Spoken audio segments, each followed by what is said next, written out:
and this is freaking genius. I've taught it to millions of people. It's curing people's anxiety. There is nobody like Mel Robbins. There is nobody. If I hadn't done what I did that morning, my life would have gone in a totally different direction. I'd probably be divorced. I'd probably be an alcoholic. My family would be torn apart. No idea what I'd be doing for a living or where I would be. I finally had the experience of being in my body and being safe and being okay. And I hadn't had that in a really long time.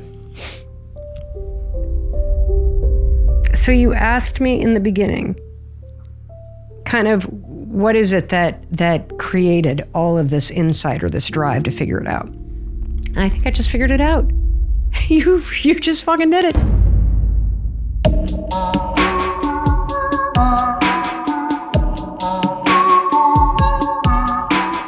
They call her the female Tony Robbins, but she's so much more than that. She's one of the most incredibly vulnerable, honest, introspective, wise people I have ever met in my entire life. And she's written 3 best-selling books that offer a very simple solution to have a transformative impact on your entire life. I first found out about Mel Robbins some 7 years ago when I watched a video of her talking about how to motivate yourself every single day. And when my team told me that she was coming to London for a short trip, I said, we have to get her on this podcast. There is nobody like Mel Robbins. There is nobody. I've never seen Mel Robbins cry during an interview before, but in this podcast, it happens again. We have an epiphany. Mel removes her glasses. She begins to cry. And it's an incredibly touching moment. I think for a lot of you, this is going to be the favorite podcast on this channel that you've ever listened to. So without further ado, I'm Stephen Bartlett, and this is the Diary of a CEO. I hope nobody's listening, but if you are, then please keep this to yourself.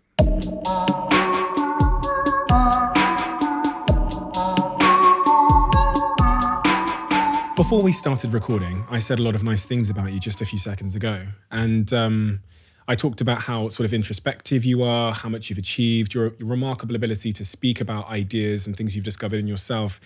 You really are a standout individual. And so whenever I meet someone that I consider to be a really standout individual, it always begs the question to me, having a small background in like childhood psychology, what is it? What was the cauldron in which Mel was sculpted that made you the person you are today at the very start of your life? I guess that I'm trying to think about, like, there's no defining moment, because I had great parents who did the best that they could with what they were handed in terms of their own childhoods and patterns and thinking. And I grew up in a tiny little town where nothing really happened.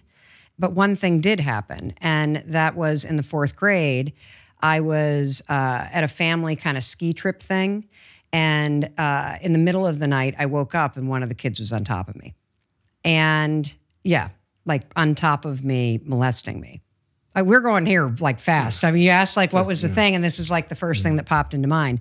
And it was interesting because I didn't remember the experience for a very long time. I did not remember that this had happened until I was in my late 20s. And if you look at the spectrum of what can happen to somebody in terms of sexual abuse, which unfortunately is very common experience for people, this was a very mild experience. Like, it wasn't anybody that I knew. It was a one-off. It was another kid. So clearly something was happening to this kid in their life. It wasn't scary. It was confusing. But I was awoken from a state of sleep. And I immediately felt and knew that something was wrong. And it's my first experience in my life of what psychologists call disassociating. I literally left my body and I rolled over, and I don't even remember how it ended because I wasn't in my body to be there. And the very next morning, I'll never forget this. I hid underneath the sheets because it was a big bunk room and all the kids left to go downstairs to get ready to go skiing. And I remember waiting until I thought it was quiet. I threw the comforter off. I went down these steep stairs. I turned the corner and there was my mom. And she was cooking breakfast with some of the other moms. And she turned around and she said, "How'd you sleep?" And I immediately, Stephen, wanted to tell her. And out of the corner of my eye, I saw the kid. And in that moment, split-second child brain, I froze. And as much as I wanted to tell my mom, and I knew exactly what she'd do. I mean, she grew up on a farm. She had a spatula in her hand. She would have hit that kid into next week. But I didn't know what the kid was going to do. And in that moment, I lied. And I said, "Fine." And the day went on and nothing happened. And I believe whether it is a 30-year-long struggle with anxiety or a tendency to disassociate or the fact that I was chronically lying when I was younger, in any moment when I felt uncertain, I had no idea how that singular moment set me on a course that would last decades before I realized that all of these patterns of behavior that I was struggling with, I didn't know why I lied. I didn't know why I felt so uncomfortable if I couldn't predict somebody's reaction. I couldn't understand why I would leave my body so many times. I couldn't understand why I had very few memories from my childhood. It wasn't until I started to understand human behavior, the way the brain learns patterns, the way that you need and can break patterns and replace patterns and learn new patterns, that I began this journey that I've been on for the past 10 years of understanding my own breakdowns, my own heartaches, my own struggles, and sharing what I'm learning with anybody who will listen. How's that for an answer? Yeah. Did you ever tell anybody? When did you first tell someone about that incident? Well, I never told anybody because it's like I forgot about it in that moment. Like I just suppressed what had happened. And there were lots of times in my life when I was a teenager, when I was in college, when I was in law school, particularly in law school because my anxiety just came to a huge crescendo in law school, just completely out of control with my thoughts, with how I felt in my body. I had not been diagnosed yet with anxiety or anxiety disorder and had not been medicated, did not even know anxiety was a thing. So this would have been 1992 through 1994.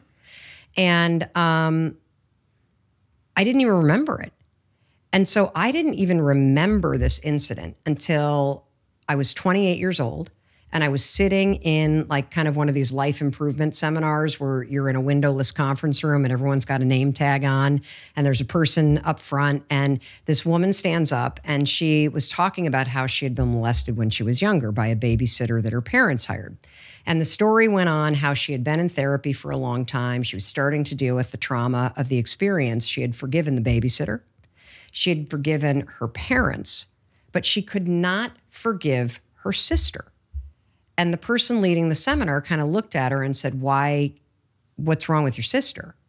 And she said, well, I'm so angry that this babysitter was choosing me.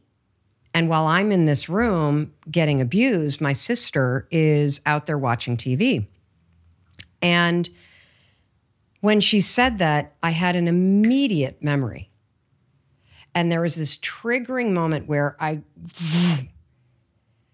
was sitting in this windowless conference room at the age of 28, but I was physically in that bunk bed. Because what I remembered in that moment was, oh my God, when I woke up in the middle of the night with this kid on top of me, I looked to my right, my younger brother was sleeping in the bed right there. And my immediate thought was, I don't want this person to hurt him. And that's why I rolled over and stayed quiet. And so it was this woman telling the story about her sister that triggered me to remember it. And as soon as I remembered it, oh my God, I told my brother, I told my parents, I just started talking about it. I think that one of the things that I'm grateful for is that I process things by talking about it. once the dam is open, baby, like the floodgates are coming. Like I just, and so I tend to process things by speaking about it. And for me, it wasn't the incident itself that created a lot of grief for me, because I know, based on the work that I've done as a crisis intervention counselor, working with victims of domestic violence, the work I did as a criminal defense attorney, working for legal aid in New York City, and the amount of training that we got, and also just the amount of work I've done and studying that I've done on the subject of psychology and human behavior. I know that when a kid is doing that to another kid, it's being done to them. So I, even at the age of 28, I didn't even have any anger toward the person that did this to me. My anger was at myself. Why didn't I remember this? Why am I so fucked up? Why couldn't I have remembered this? Like the constant self-bashing, that is the piece that I think has been the thing that I've really struggled with. Why am I so fucked up? Yeah, why am I so fucked up? You know, there's this incredible thing about the human design. So when you think about human beings, and you know, as a parent, so my husband and I have 3 kids. One's 23, another one's 21, and then our son is 16. And as a young parent, I would often feel this incredible sense of awe. Like, it is remarkable how many babies are born when you think about how many things have to go right, you know what I mean, in the design of a human being. And there is so much elegance and beauty and sophistication and genius to the human design. It's just shocking. But there is one fundamental flaw that screws up everybody. And that is that when you're a little kid and things happen to you, you do not have the life experience and you do not have the support system to be able to process what is happening. And it could be anything. It could be something as serious as homelessness and poverty and systemic discrimination. It could be violence. It could be abuse in your home. It could be addiction, mental illness. It could be chaos in your household. It could be sexual abuse. It could just be a mother or a father who's so freaking critical, or who is passive aggressive. So you wake up as a kid and you have no idea what you're going to wake up to. But when something goes wrong or something happens to you as a kid, you don't have the life experience or the support structure to basically go, whoa, this situation is fucked. Or these adults, somebody call the police. Like, this is not okay. You don't get to talk to me like no kid does that. The fundamental flaw in human design is that when something happens to you as a kid, you don't say, what's wrong with that kid? Or what's wrong with my dad? Or what's wrong with this situation? You say, what's wrong with me? We aim it back at ourselves. And then I think that, you know, this then starts to build as a thinking pattern that there must be something wrong with me. That you aim everything that's happening out there back at yourself. And you did that through your early adulthood, right? I think everybody does. I really do. I think that you know, when you're growing up, I believe that this happens around the age of 8 or 9 or 10. That, you know, no human being is born and hates themselves. We're actually wired for love. We're wired for connection. You know, if you look at a kid who's 2 or 3 or 4, right, and they see a mirror, they don't look at it and go, ugh, my thighs are so fat. Like, I can't, you know. They look at the mirror and they put their hands up and they twirl and they kiss the mirror and they love the sight of themselves. And you and I don't remember this, but we loved the sight of ourselves too. And what happens, because that's your natural state, that's your wired state, in my opinion. You are wired for self-love. You are wired for self-acceptance. You are wired for self-worth. You are wired for self-respect. You're wired for resilience. I mean, when you think about a baby, none of us remember this, but you will literally fall down 77 times an hour and you'll just keep standing back up. So this resilience, this sense of empowerment, this sense of really being proud of yourself, of loving yourself, it is part of your design, your DNA, your birthright, but life happens. And it can happen two ways. You know, if you grow up in a chaotic household, you start to absorb the message that something's wrong. And so you go into modes of behavior to protect yourself. And these patterns of behavior that you create to protect yourself get locked in your brain.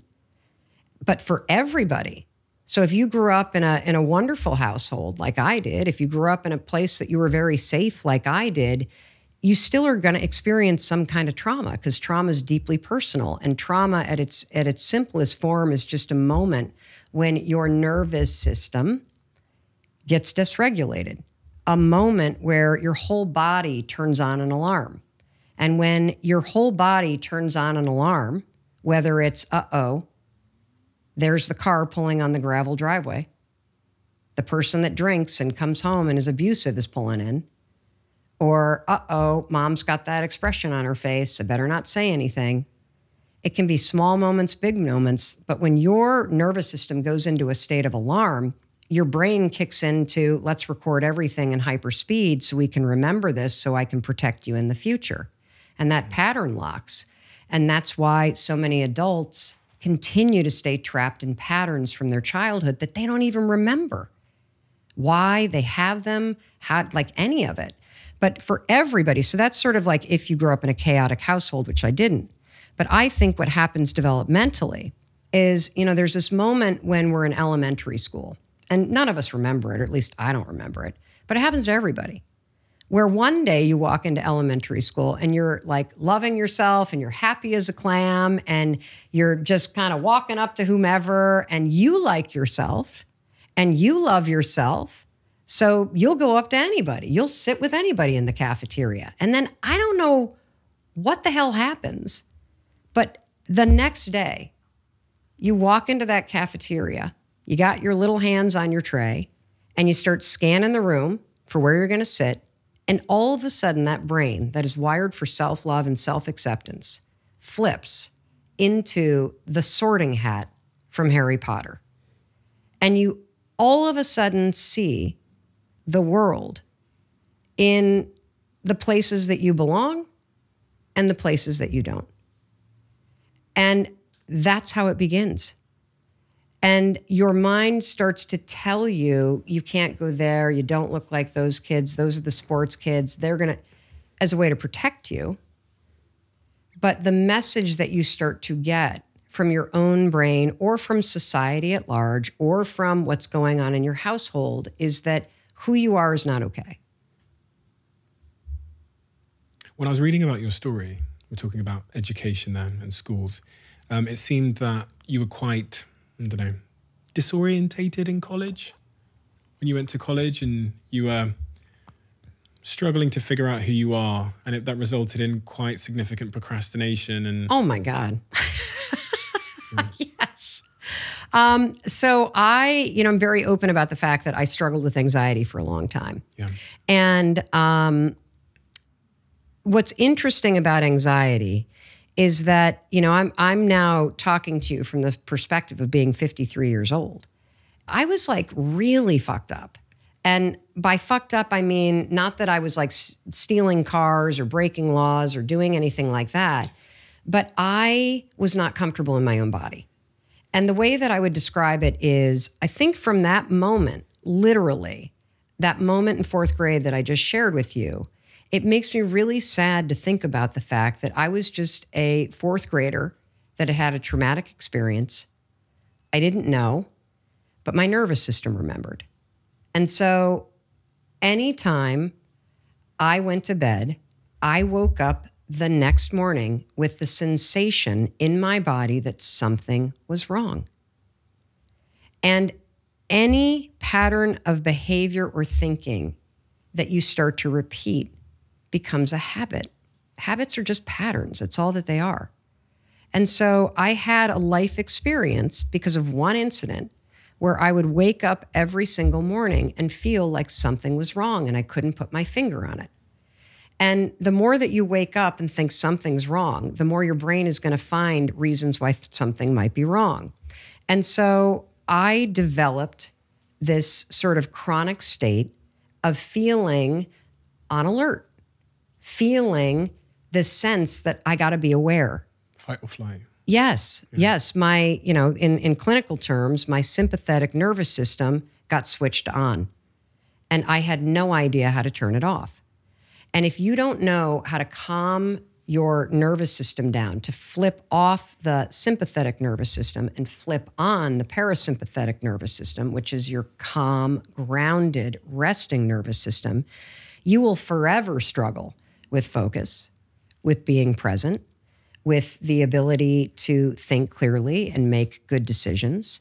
You will constantly talk about the fact that you feel anxious, and that comes from your nervous system always being on edge and being in fight or flight.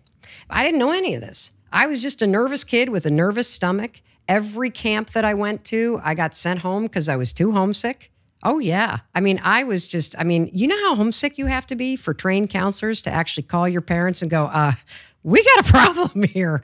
She can't stay here. Like, she is out of her mind. When you say out of your mind, what are the physical symptoms or verbal symptoms of that? Oh my gosh. Complete disassociation. So I would be at camp, like literally 6th grade camp. So at the end of 6th grade year, and I feel bad for little Mel Robbins. I feel bad for her because, here's this experience, 6th grade camp, where the entire school for 4 nights goes away to a camp, just the 6th grade. It's supposed to be the culmination of your 6th grade year. And I am so freaked out that something bad is going to happen, that I, of course, escalate things in my own mind. I don't even feel like I'm at camp. I feel like I'm walking on a movie set. I don't feel like I'm on Earth. I feel like I'm on a spaceship somewhere looking down all the time. I feel like I might throw up because my stomach is rattled, because when you're anxious and you can't focus your thoughts, you tend to not eat. And so that, of course, upsets your stomach. It's not that something bad's going to happen. It's that you're screwing up the chemistry in your stomach by not eating because you're so nervous, which only makes it worse.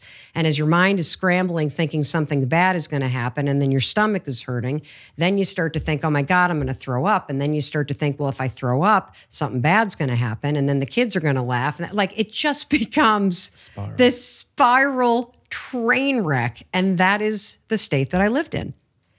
And so, you learn how to cope. It becomes your new normal. But that was basically my life, constantly feeling like something bad was going to happen, constantly feeling like I wasn't really present, constantly lying or fibbing about how I felt or what I was thinking because I didn't want people to judge me. I mean, it's awful. And then you come through college and you've got to make that choice in life as to which direction you're going to go in. It seems quite... Choice. I love the choice, yeah. Yeah, well, how would you define it? Panic. Panic, yeah. Yeah, because I didn't know what I wanted to do. Yeah. Because I had only ever lived in survival mode. So did you not take a pause to decide to sort of listen to who you were and what your calling was? And take a pause. When you have anxiety, your whole mode of living is, if I'm on the move, no one can catch me. If I am on the run, I'm safe. And so what's interesting is that I think the only time in my life that I have actually slowed down was during the pandemic. Does that sound familiar? Yeah, of course. Yeah. You had no choice. Yeah. And one of the hardest things, which became one of the greatest realizations, is truly coming face to face with myself and realizing that even though I have done all this work to heal trauma, even though I have done extraordinary things in terms of my own thinking patterns, that there was a level to which I was still on the run, that I was darting off to a coffee shop or darting off to Target or darting off to an airplane. And all of this racing around kept me from having to truly stop and stand with the woman in the mirror and just be still and figure out, well, what do I really want? How do I really want to feel? You talk about the topic of distraction and procrastination, and it's rarely in this context, but it sounds like a form of distraction, distracting yourself from taking a moment to confront thyself and to really ask some of those questions, which I guess if you're in a fight or survival state, the answers to some of those questions might be maybe illuminating to a vulnerable, to an extent which will make you feel vulnerable and unsafe, because those are pretty like existential questions to ask yourself, to look at yourself and say, who am I and what do I want? And, how do I get it? It's much easier, as you say, just to be swept by the tide. Mm-hmm. And that's a form of short-term defense. It feels like a short-termist, we'll just get to tomorrow, Yeah. And some people go through their lives doing that, right? Oh, I was. Yeah. I was. I think that there's also sort of layers of healing on issues. And so, when I remembered the sort of initial incident and I started to kind of string together, holy cow, like all of this is connected in a really interesting way, compounding itself, right? Yeah. Talking about it is one layer. And it's a super important thing to do, to give yourself the gift of sitting down with somebody who is licensed or who has an expertise in helping you unpack what happened. Because it's only in being able to talk through what happened that you have the ability to start to free yourself from what happened. Like if you can't reveal it, you are definitely not going to heal from it. And so I had done the layer of talking about it. And then I had gone and done the layer even underneath it of understanding what had happened and understanding how it connected to anxiety and how trauma connected to that, and understanding the lying piece. And I had even gone and done the layer underneath that, which was starting to interrupt the old patterns that would get triggered and put in new patterns. But it wasn't until recently that I went to the layer that you need to go to truly heal, which is to repair the nervous system. And, what is interesting to me about kind of even the whole journey is that, I've had layer after layer after layer. For me, talking about it was very freeing. And, people always say to me, oh my God, you're so relatable. Like we open up, boom, right out of the gate. I tell you something that normally somebody reveals like an hour in. It's because I have a level of freedom around it. And I also know it's a shared experience that so many people can relate to on some level. But it wasn't until I understood how it impacts your nervous system and the connection between your mind, body, and spirit that I began to realize what I think it was Michael Pollan or Tim Ferriss on one of his podcasts said, which is, if you didn't talk yourself into this shit, you're not going to talk yourself out of it. Like, you have to have a corresponding physical intervention if there was something physical that disrupted your body state to begin with. And that makes a lot of sense to me. It makes a lot of sense to me that if your nervous system or your brain recorded an experience, like I can give you a benign example for people that have never really kind of thought through what trauma actually means, why it's deeply personal, how it's a physical experience, not just a mental experience. So when I was, how old was I? I guess I must have been in high school. We were driving to northern Michigan and it was a huge snowstorm and my mom was behind the wheel. And my dad and my brother were in the car in front of us. And there was a radio on. And all of a sudden, the radio announcer said something about black ice. And this truck pulled out to try to pass us. And right as he tried to pass us, you could see headlights coming on. And my mom said, oh my God, hold on. Because the truck started to veer back in. So I remembered the words black ice, oh my God, hold on. And the next thing I remember, we were in it was like a SUV, the car rolled over, right? Several times. And the experience of being in that car was like, imagine sitting in a dryer and you're sitting still like, but the clothes are tumbling around you, right? And so like, the McDonald's bag went flying past us and the dog went flying past us and all this stuff. And I remember, even though I don't remember getting tumbled around, I remember this unbelievable sound that was like crunch, crunch, crunch of the car rolling and packing down the snow. Now, we ended up with the car on its side, and I was like thrown to the back seat. The dog was in the way back, but my mom was buckled in at the top. We were fine, little shaken up. I think my mom might have had a concussion. We survived. Nobody died. They flipped the car back over. We climbed in with my dad. Off we went. Now, here's what's interesting about that experience. I was never scared to drive, ever. I didn't ever really even think about it. But it was a traumatic experience because my body remembers it. And it remembers it in a certain way. I don't ever think about the experience if I'm driving a car. That's not a trigger for my body to remember it. But if I walk to my mailbox in Boston, Massachusetts, after a freshly fallen snow, and I step on the snow and it goes, I feel like I'm back in that car because that sound is a trigger for my nervous system to remember. Now, that sound of me stepping on freshly fallen snow, my mom does that all day long in Michigan and doesn't think about the accident. But if somebody ever says the two words black ice around my mom, she feels like she's in that car accident because that's her trigger for her nervous system to remember it. So the reason why I tell that story is because I didn't understand trauma. I thought trauma was like for victims of war. That's what you experience if you do a tour of duty, somebody who has been the victim of a super violent crime. I did not realize that trauma is a disruption in your nervous system that sends your brain into a mode where your brain like holds down the shutter on a camera and is like snap, snap, snap, snap, snap, snap, snap, all five senses recording everything it can possibly grab as a way to protect you in the future. When I started to understand that, oh my God, patterns of behavior get triggered by smell, they get triggered by sound, they get triggered by music, they get triggered by, and the same thing with patterns of thinking.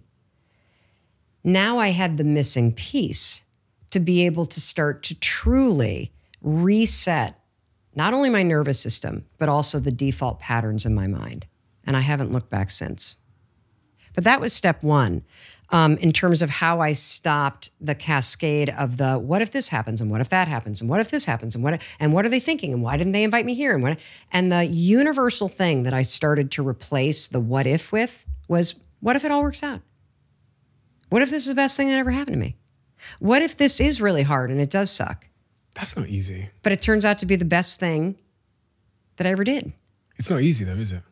No, it's very simple to do, but it's not easy. And it's not easy because you love patterns. Like that's not even the right way to say it. It's not easy because you're so used to thinking a certain way. And as you write about, one of the things I scribbled down was that you said feelings are merely suggestions, ones you can ignore. But we go through life, no one's ever said that to us before. We go through life thinking that our thoughts are ourselves and that is an instruction from ourselves. And that's my voice in my head telling me what to do. And my job is just to obey. So if it says, this ice means danger, then and we accept our thoughts. And when I've sat here with guests, who have spent a lot of time working on the brain and understanding the difference between thoughts and are they true? And it appears to be that you can analyze a thought and accept or reject, which is a compelling. Well, the way that I put it, or I like to think about it, is this. You can be two things at once. So you can have the feeling of being really frustrated with somebody.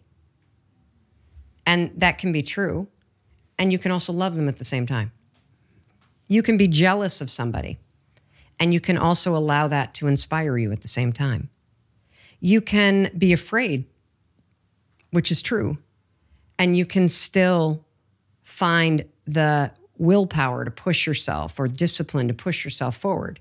You can be deeply in a state of grief, having experienced one of the biggest losses or betrayals of your life, and still experience a moment of joy as you're standing on the ocean and watching some bird dive into the sea.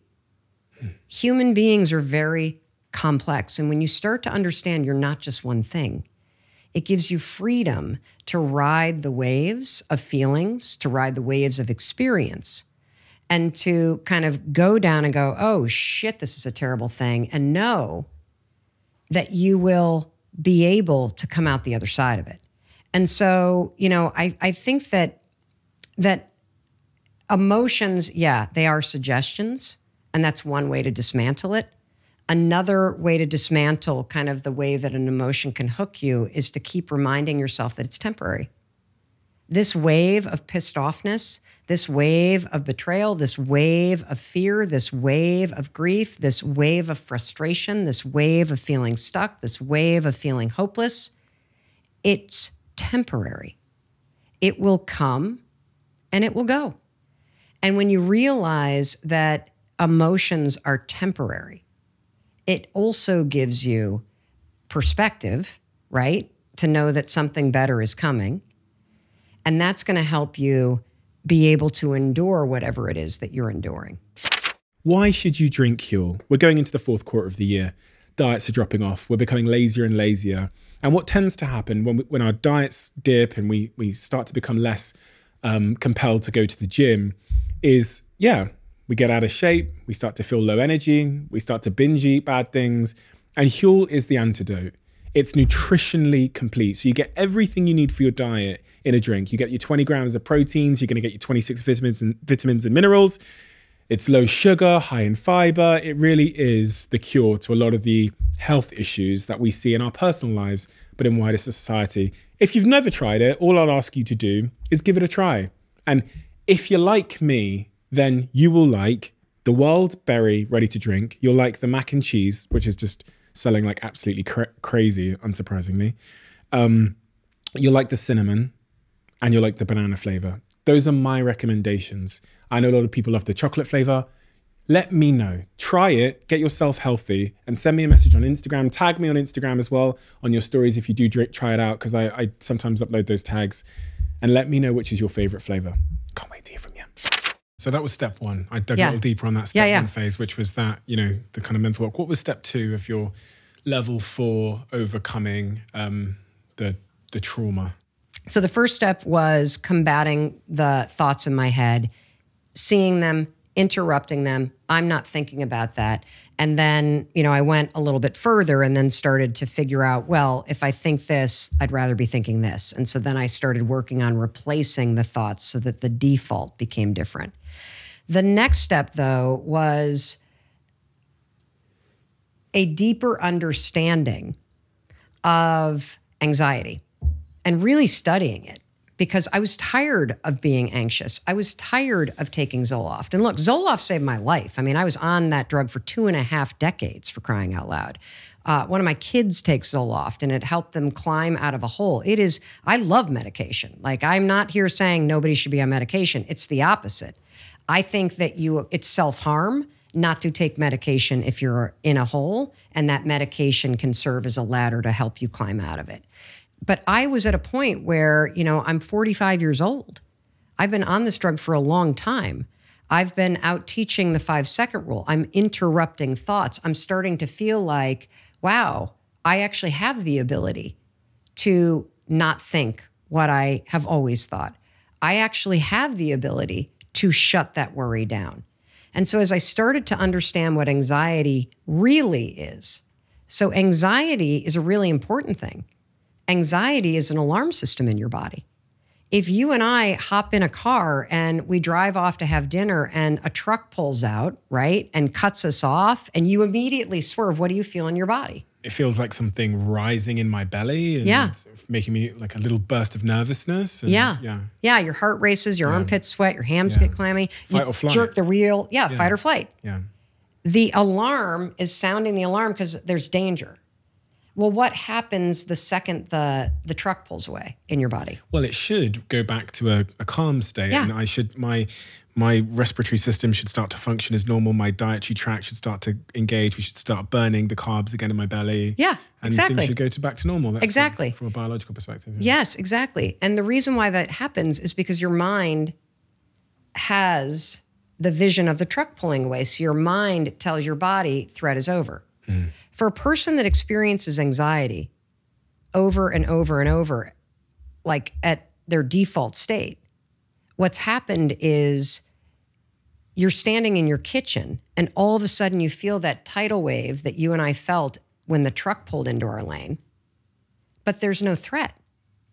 And so as the rush hits your body, your mind starts scrambling, looking for what in the kitchen is threatening me, and there's nothing there. And since you know the science of the body, all the blood, when you go into fight or flight, goes to your major organs, it leaves your digestive tract, your stomach starts to gurgle.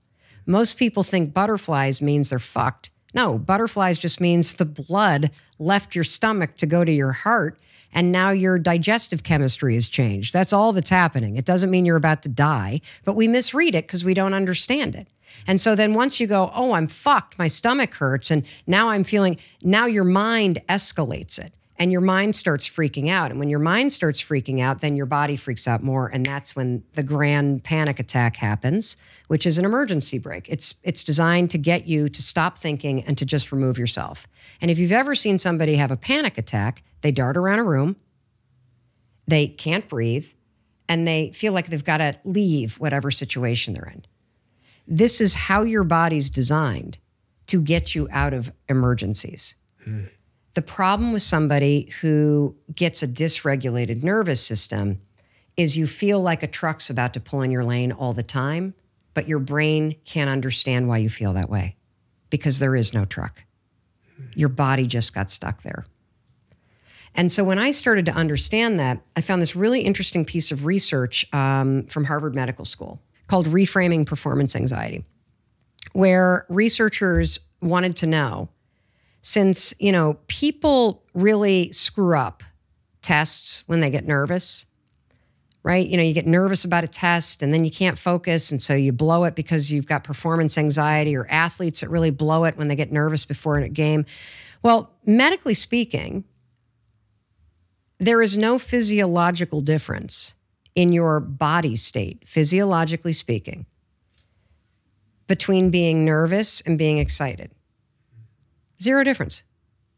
So exactly what you talked about when the truck pulled into the lane, in the example that I gave, that experience that made you feel nervous, when you feel excited, the same thing happens. Your heart races, the blood leaves your digestive tract and goes up to your major organs. Your armpits start to sweat, your throat feels tight, your hands get clammy. Exact same physiological experience, excitement and nervous. The only difference between a situation that makes you excited and a situation that makes you nervous is what your brain is saying about what's happening. So if you're in a situation where you're like, oh my God, I'm going to screw up this test, you know, this is going to be terrible, and you start working yourself up, and I'm so nervous, I'm going to blow this interview, I'm so nervous. Of course you're going to start sweating. Of course your heart's going to race. If you and I are about to go see our favorite musician, let's say we have front row tickets, Adele is going to play right here in London. We are right there. Oh my God, she's about to come on stage. My heart's racing. My armpits are sweating. I'm excited because my brain's going, Adele's about to be there. So the body makes sense in the excitement situation. So the researchers at Harvard wanted to know, well, given that physiologically it's the exact same experience, is it possible to trick the brain in a moment when you're nervous and make your brain think you're excited? And if you did trick your brain in a moment when you were nervous to believe that you were actually excited, would it impact your ability to perform? And the answer is yes, you can trick your brain in a situation where you're nervous to believe that you're actually excited. And yes, it profoundly impacts your ability to perform. And so they put people in control groups in like a karaoke competition, a negotiation competition, a standardized test, and a track meet. And there were only, the only difference between the groups is one group was taught in a situation that made them nervous to simply say, as dumb as this sounds, I'm so excited. I'm so excited to run this race. I'm so excited to take this test. I'm so excited to get out there and sing. Even though they felt nervous, I'm so excited. And the people that were taught to say, I'm so excited, outperformed the people who had no tools. And the reason can be explained by chemistry and physiology and neurology. If you get too nervous and you start to get too worked up and your thoughts start to spin and your body stays in a fight or flight state, your brain releases cortisol. And cortisol impacts your brain's ability to focus. So all your preparation goes out the window because you just blew it with the cortisol in your brain. When you say, I'm excited, even if you feel nervous, your brain buys it and doesn't release cortisol, which allows you to focus on what you need to do. And so I started experimenting with this because I was deathly afraid of flying. And at the age of 45, I'm now all of a sudden, because of that TEDx talk, starting to take off on the speaking circuit. And I'm having to board planes. And I'm being bombarded with these thoughts of, I'm going to die. I'm never going to see my kids get married. Is my husband going to remarry? You know, will I make it? And so I said, I got to figure out a better way. And so I stumbled into this project and I came up with this strategy. And this is freaking genius. I've taught it to millions of people. It's curing people's anxiety. I kid you not. Therapists are using this around the world. It is extraordinary. So before you have to do something that makes you nervous, come up with anything that you can grab onto that makes you excited about what you're doing. So for example, with the example of flying, before I get on an airplane, I mean, I'm not afraid to fly at all anymore. But back in the day, back when 8 years ago, before I would get on a plane, so I'm flying to London, I would think of something I'm excited to do when I get to London. And so before I board that plane in Boston, I would think about coming here and meeting Stephen and getting to hang out with him. When I get on that plane and we're up in the air, and all of a sudden we start bouncing around like, you know, something, like turbulence in the air. And my body goes, oh my God. I close my eyes and go, I am so excited to see Stephen. This is going to be amazing. And what happens is that my mind goes, whoa, hold on. She's not nervous. She's excited to see Stephen. And your body literally settles. And your mind locks on to this thing that makes sense because I'm going to London. I'm going to see you. And if I'm going to see you, the plane obviously makes it. So there's nothing to worry about. And it took me about 5 or 6 times of doing it. And I stopped having any kind of anxiety whatsoever about flying. It's really interesting. So many different, my brain fizzled off into so many different, like a flow chart. But, you know, a lot of people talk about anxiety being this like concern about the future, right? And from one perspective, I was thinking then, as you're saying that, what you're actually doing is making the future a really nice place. So your brain is saying this plane is going to crash. The future is death. Yeah. And it sounded like you're hijacking it and saying, in fact, brain, the future is really, really pleasant. I get to go and see Stephen. Yeah. And it's like, that's what it sounded like. But I just completely resonate. And anyone that's really listened to me, even in 2 episodes ago, one of the questions I was asked was about imposter syndrome. And my response to that was, I don't necessarily feel like I've experienced imposter syndrome. And the example I give is when I'm in Brazil and I know I'm going up on stage and Obama is there. For me, I always say this on the podcast, I have the same butterflies everyone else's has, but my brain is telling me that I'm excited. Right. And it's done that so many times. And because it does that and then it goes well, it's reinforcing that is in fact excitement. And next time and it's kept that fear at bay. But can I unpack what just happened? Please. So for most people, butterflies in your stomach is a trigger that makes you believe something bad's about to happen. And I have a theory about it. The number one fear in kids is throwing up. Number 2 is their parents dying. But number 1, according to pediatricians, is the fear of throwing up because it's this this intense moment of losing control.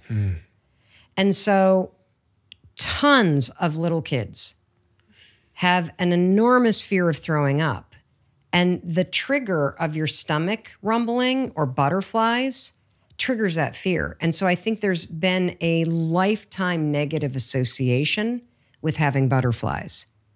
What you did is you took a very common experience that's a negative trigger for people. So the physical sensation of your stomach being upset triggers negative thought patterns. Uh-oh, I'm in trouble, I'm in trouble, I'm in trouble. Yeah. And then that sticks. What you've done is you've hijacked it and you've labeled that feeling in your stomach as something positive. I'm really excited. 100%, but I don't deserve credit for that because I figured that out in hindsight only from hearing someone that suffers with nerves and then seeing the consequence of the impact that nerves have when they go up on stage, and me being like, okay, I have that bit, I have the feeling, but my brain isn't fearful, and then it goes well for me, and that reinforces me and creates this compounding positive cycle in my life. Yes. Now where I can walk up on stage with Obama, and yeah, I'm feeling it backstage, but I'm like, I can't wait to get up on stage, right? And this kind of speaks to confidence, all of these things, because once you get stuck in that negative reinforcing downward cycle, and I tell you, the downward cycle goes much faster than the upward cycle. Like one incident can make that confidence drop, and then it's hard to get out of. It's hard to get out of, you know, and I guess hijacking it in the way you've described is a definite solution. Well, you know what I just got really excited about is that let's go back to the fact that your brain learns patterns. And even though you may feel stuck, even though you may feel hopeless, you're not broken. You have patterns of thinking and patterns of behavior that are broken for where you are and where you want to go in life. And what's super exciting is that when you start to think about changing your life through the lens of just looking for patterns, breaking them and replacing them, it becomes less personal. And I believe, especially after what I've experienced with the high five habit, that, you know, there's a lot of research in habits, obviously, about how long it takes a new habit to stick. And it's anywhere from, according to a lot of people, 21 days to 63 days, depending upon what you're looking at in terms of the mind, body, spirit. I personally have a theory that if you don't like the new habit, you're never going to make it stick. Like, I don't like getting out of bed in the morning. I've been using the 5-second rule, 5, 4, 3, 2, 1 for 13 years. Can we talk about that? I feel like we brushed over that a little bit. Yeah. So this 5-second rule, you released the book, I think 2017, called The 5-Second Rule. And it's all about, you know, well, you tell me what it's about, where it came from. I know there was a rocket. You're watching a rocket on TV. And that was a little bit of the initial inspiration. But where did this come from and what is it? Well, so, you know, I think I alluded to earlier that it seems like my version of personal development requires me to fall into a hole or dig one. And then I realize nobody's coming to rescue me. And if I want to get out of the hole, I'm going to need to build a freaking ladder. And so at the age of 40, I found myself in a place that I just never envisioned I would be. And that is, my husband and I had 3 kids under the age of 10, and I was unemployed. And my husband had been in the restaurant business with his best friend, and the housing crisis especially hit in the United States. And we found ourselves $800,000 in debt because we had secured the restaurant business like complete morons with our kids' college fund and our house and every credit card and the home equity line and the cars and everything. And that's great when your business is working. It's absolutely terrifying when it's not. And so I would wake up every morning just pinned to the bed with anxiety. And I became somebody that I barely recognized. I was screaming at Chris. I was drinking myself into the ground. The kids were missing the bus every day. I didn't have a job. I was hiding from my friends. I hadn't told my family what was going on. And you know, the thing that's interesting about being stuck in life is that the fact is, you know what you need to do. That's the easy part. And if you don't know what you need to do to improve the situation, then Google it. There's approximately a bazillion videos out there of people like you that have been in the exact same situation. They will walk you through there are books you can buy, there are courses. The what you need to do is out there. It's the how. How the fuck do you make yourself do what you need to do when you are scared or overwhelmed or anxious or hopeless or depressed or any of the stuff that happens to you as a human? That's the $100 million question. And at the time, I didn't have the answer. I knew I needed to look for a job. I knew I needed to stop screaming at Chris. I knew I needed to get the kids on the bus. I knew I needed to ask for help. I wasn't doing any of those things. I was stuck in broken patterns. And I didn't know any of the things that we're talking about right now. But one night, I was sitting there and I was watching TV and I was telling myself, tomorrow morning, it's got to be the new you. I was giving myself that lame pep talk like, Mel, you've got to stop drinking. You have got to be nice to Chris. You have got to pull your shit together. You got to look for a job. And by God, woman, when that alarm rings, you cannot lay there like a human pot roast marinating in fear and staring at the ceiling. You have got to get out of bed, woman. And then all of a sudden, this is divine intervention. The rocket ship launches across a television screen, Stephen, and I say, that's it. That's it. Tomorrow morning, when the alarm goes off, Mel Robbins, you're going to launch yourself out of bed like a rocket ship. You're going to move so fast, you're not going to be in that bed when that anxiety hits. Now, it was either God or bourbon. One of those two things gave me the idea because it sounds dumb. Okay, Mel, you're going to beat anxiety by moving fast. That sounds great. Well, the very next morning, it was a Tuesday in February outside of Boston, Massachusetts in 2008. The alarm went off. And I think a lot about this moment because if I hadn't done what I did that morning, my life would have gone in a totally different direction.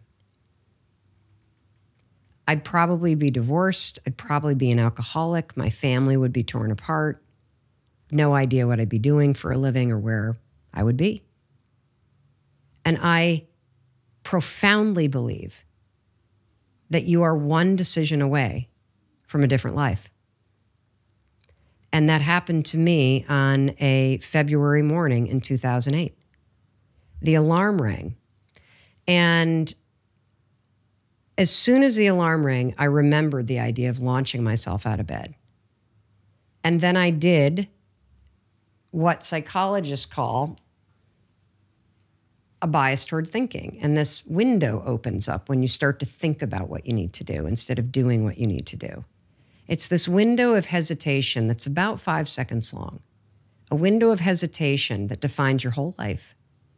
Inside this window of hesitation lives anxiety and procrastination and fear and imposter syndrome and overwhelm, all patterns of thinking, all patterns of feeling, all patterns of behavior that get triggered in this 5-second window of thinking about what you need to do. Because it's in the thinking that you go from being present to all the patterns kicking in and the coping mechanisms that you have. And so for whatever reason, I started to think about getting up and all the shit started to come in. I don't feel like it. How's it going to help? I don't want to. For whatever reason, I just started counting backwards. 5, 4, 3, 2, 1. And I stood up. And I used it the next morning and the next morning. And by the third morning, I was kind of freaked out because I'm like, okay, this is working. This is weird. And I said, Mel, I made myself a promise. If at any moment you know what you need to do, but you don't feel like it, just count backwards and let's just see what happens. And so I started using it, Stephen, this little count backwards technique, 5, 4, 3, 2, 1. No idea why it's working, by the way. In any moment, I'd see Chris, I'd want to kill him. 5, 4, 3, 2, 1. All of a sudden, I'm calm. I can speak to him from a more supportive place. Kids are irritating. 5, 4, 3, 2, 1. Take a breath. And now I can be the mom that I know I want to be. 5, 4, 3, 2, 1. I'm going out the door to exercise. 5, 4, 3, 2, 1. I'm picking up the phone and I'm networking. 5, 4, 3, 2, 1. I'm picking up the phone and calling my parents and asking for help. And slowly but surely, one decision at a time, using the 5-second rule. And the 5-second rule is very simple. The moment you have an instinct to move, you got to do it within 5 seconds or your brain will kill it. And counting backwards is critical. I now know why it works. When you count backwards, 5, 4, 3, 2, 1, you interrupt habit loops stored in your basal ganglia. And the counting backwards requires focus, so it awakens this sucker right here, your prefrontal cortex. It's referred to as a starting ritual in habit research, a cheat code for your brain. And basically, I used it in secret for 3 years because, I mean, what am I going to do? Tell people you can count to 5 and you change your life? I mean, it sounds ridiculous.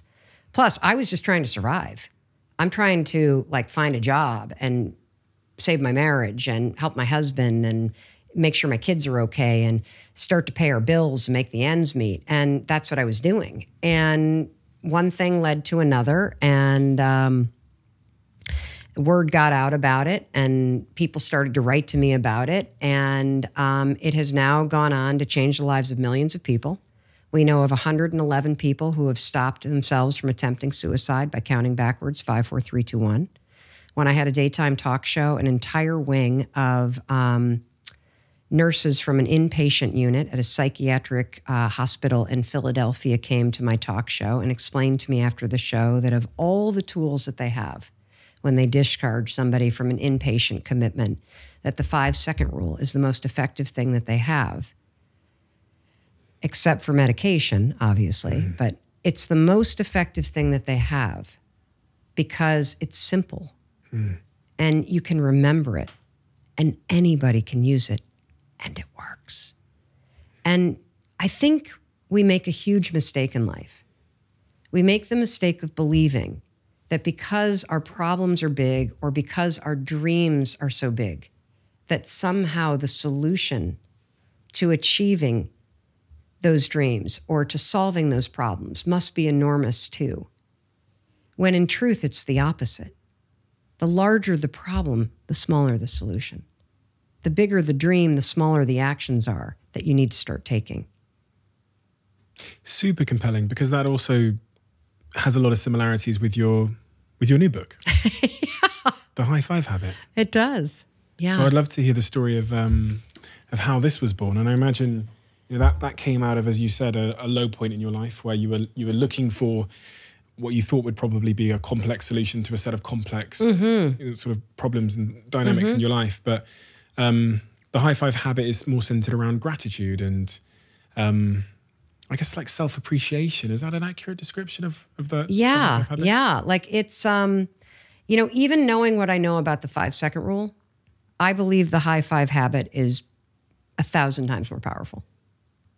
And the reason why I say that is because the 5-second rule will help you break patterns of behavior. It'll help you push through fear. It'll help you take action. It'll help you interrupt thoughts. It will help you walk away from things, define boundaries. It's very action-oriented. Overcome procrastination. Yeah, overcome procrastination. The High Five Habit works at a much deeper level. It solves what I believe is everybody's core issue and problem. And that is the issue and the habit of hating yourself, of criticizing yourself, of not liking yourself, of beating yourself up. And as successful as I've become and as much as I've accomplished, it wasn't until I stumbled into the High Five Habit that I truly confronted the fact that in spite of all that success, I still didn't like myself. I still judged the woman in the mirror. I was still in many ways betting against myself by constantly beating the hell out of myself. And it was a habit. And, we talked in the very beginning about how we go from being children that are wired to love ourselves to the ways in which life can make you start to feel what's wrong with me, and the ways in which your brain starts to turn and filter the world in a way where you see everything that you're not and all the ways that you don't fit in and all the things that aren't working out. And that was exactly my experience, and I think it's every single human being's experience. I don't care how successful you are. And so the High Five Habit is very, very simple. And first I'll tell you what it is, and then I'll explain the story. So I'm on a mission to get every single human being on the planet to add high-fiving themselves in the mirror to their morning routine. that right after you brush your teeth, as ubiquitous as it is for people to brush their teeth in the morning, let's get rid of the skanky breath so you don't drag it through your day. I want you to literally wipe clean your mind, body, and spirit so you don't drag generational gunk and patterns into your day. And it's that simple. Put down the toothbrush, look at yourself in the mirror, raise your hand and send yourself into your day, knowing that you have your own back, knowing that no matter what happens today, you will be here, there to support you and encourage you, no matter what, because you haven't been. And the way I discovered it was in April of 2020. And, you know, the backdrop doesn't even matter. I mean, what was happening is a universal experience. I was just at a moment where I was overwhelmed by my life. There was a lot of shit going on in my business. There was a lot of stuff going on in the world. A couple of my kids were really in a state of being anxious and upset about things. And I just woke up morning after morning feeling the weight of the world on my shoulders, feeling like if one more thing happened, I just can't cope. And I think that that's something that we all feel at times in our life, whether somebody just breaks up with you or you lose a job or you don't get the funding you wanted or you lose an election you went for or you just feel lost in your life, or maybe your parents are sick, just this feeling of, I just can't take it. I just don't know how I'm going to deal with the demands of my life. And that was me. And so one morning I'm standing in my bathroom and I'm brushing my teeth and I'm there in my underwear and I look at myself in the mirror and my first thought is, oh my God, you look like hell. And then I immediately, out of habit, start picking my appearance apart. I mean, look at the dark circles in your gray hair and your saggy neck. And God, one boob is lower than the other. You look like shit, Mel. And the second your mind goes negative, you already alluded to this, it's like, you know, more negative thoughts climb on. And so then I drift into my day. And it's not like, yes, it's like, why did I get up so late? And you got a Zoom call in 8 minutes. I'm like, God, I haven't even walked the dog yet. And, oh, I forgot to text Steven back. And just the beatdown begins. And I believe that my experience that morning is everybody's experience. And I know based on research that it is.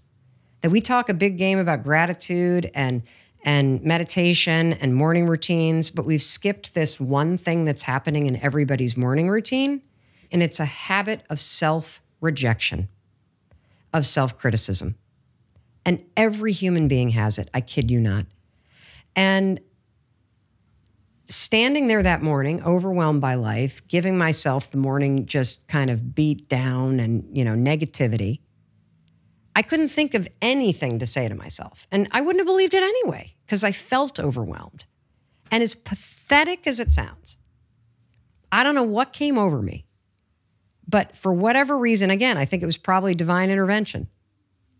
I just, dog at my feet, underwear on, no bra. I just raised my hand and I gave the woman in the mirror a high five because she looked like she needed one. That very first one, a couple things happened. I actually laughed because it was so cheesy. I now know that the reason why I laughed is because your brain drips dopamine when you give somebody a high five. And then I felt like a switch flip. And it wasn't like I was like, yes, but I just felt myself go from this very low state. I didn't even think any words, but energetically, I felt myself go from feeling defeated to sort of a like, come on now. You got a roof over your head. It's not that bad. Get your ass out. Like it was kind of like that kind of tough coach kind of mustering of an energy. But Steven, it was the second morning when everything broke wide open.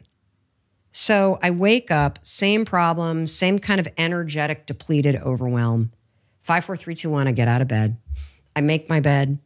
And as I'm walking to the bathroom, I'm not even to the bathroom yet, and then it freaking hits me. I realize I'm experiencing something I've never felt in my entire adult life. And what I'm experiencing is this. When you go and you're about to meet somebody at a cafe that you really love and you're about to walk in the door, what are you feeling? Excitement, positive anticipation. Yeah. Yeah. I felt that about seeing myself. Now, I've felt excited to see an outfit or a haircut. I don't ever recall as an adult feeling excited to see the human being, Mel Robbins. Why were you excited? I was excited because the experience of high-fiving yourself is more than a gesture. It creates partnership, and there's a sense that you're returning home. The same way that a neighbor waves to you and sees you, I knew that I would have that experience with myself as soon as I rounded the corner and walked into that bathroom. Because what I realized that second morning as I rounded the corner and walked into the bathroom is that there's actually two human beings in the bathroom every morning. There's you, and there's a human being in the mirror. And that human being is trying, and they've been there a long time, and they've been waiting for you to wake up and to see them. They're tired of your constant negativity. They're tired of you beating them down. They need you to be more encouraging. They need you to be more celebratory. They need your support.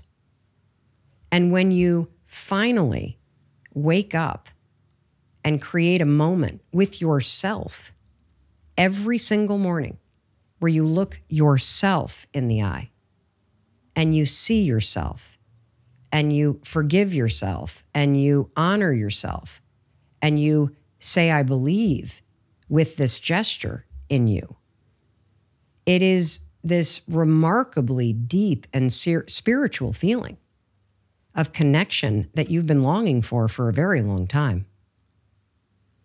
And so that second morning, you know, I'm realizing, holy cow, it's like this sort of, it's sort of like when you first realize that the voice in your head isn't you and you have this whole paradigm shift. When you allow yourself to understand the depth of what I'm trying to teach you, there will be a paradigm shift that will fundamentally change how you live your life. The hardest part is looking at yourself. 50% of men and women cannot or will not look at themselves in the mirror because they are either disgusted or disappointed with where they are in life. And if you cannot look at yourself in the mirror, that is an act of self-rejection. That is an act of self-criticism. That is an act of self-hatred. That's not just a casual thing you're doing. The rest of us that can look at ourselves, what we do when we look at ourselves is we focus on the things we need to fix. For most women, putting on makeup is not additive. It's not a creative expression. It's covering something up that you don't like. It's changing something that you think is wrong. That action, that intention behind it is self-rejection. It is self-criticism. It is self-hatred. And for so many men, if it's not about your appearance, it's about where you are in life, what you've provided, how much you've made, what car you drive, where you stand in your career, what you've built, what you haven't, the mistakes that you've made. So you stand in judgment. And what is so groundbreaking about the act of being where you are in life, even with all that judgment or that weight or that shame or that regret or whatever it may be that you carry into the bathroom with you based on your life.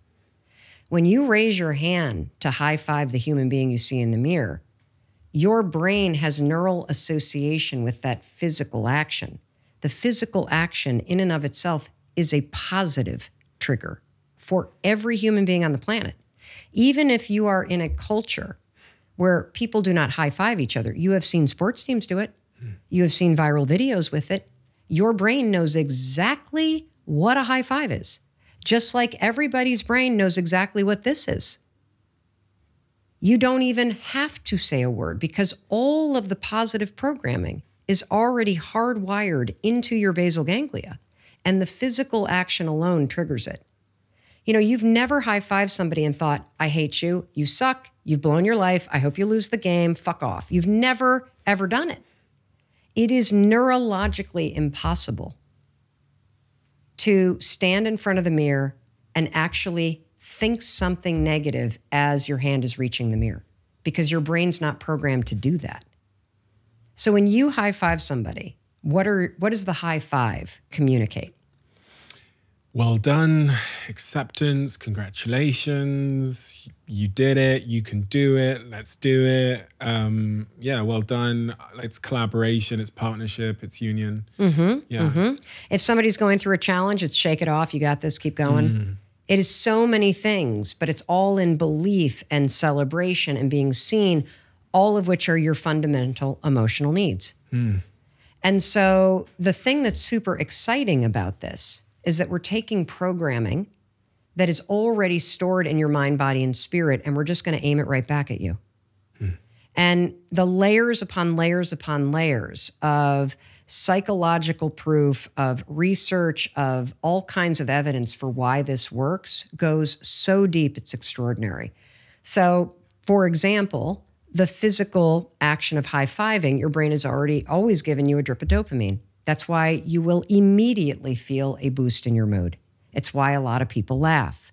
The other thing that happens is you are also tapping into wiring in your nervous system that's celebratory. So when you cross a finish line, for example, or when your favorite team scores, what do you instinctively do?